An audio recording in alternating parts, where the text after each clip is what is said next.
La police patrouille en moto dans la ville. Sophie, va leur demander de nous trouver des mototaxis. Et nous voici en route pour visiter le S21. Le S21 était une école que les Khmers rouges avaient en 1975 transformée en un centre d'interrogatoire, comme ils en ouvrirent partout dans le pays.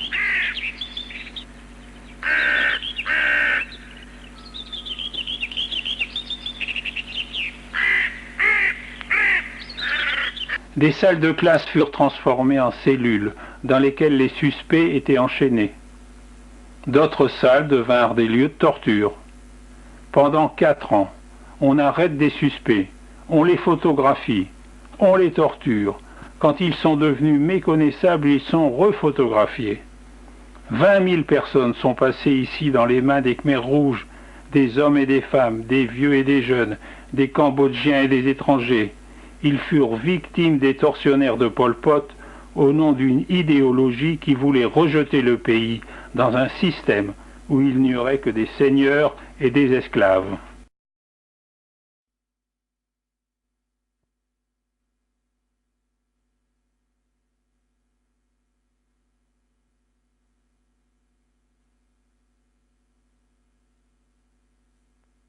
Cet assemblage de crânes humains évoque une carte du Cambodge. Les lignes rouges symbolisent des fleuves de sang. Ceux qui ne moururent pas ici furent transportés à 16 km dans un camp d'extermination. Voici les fosses communes.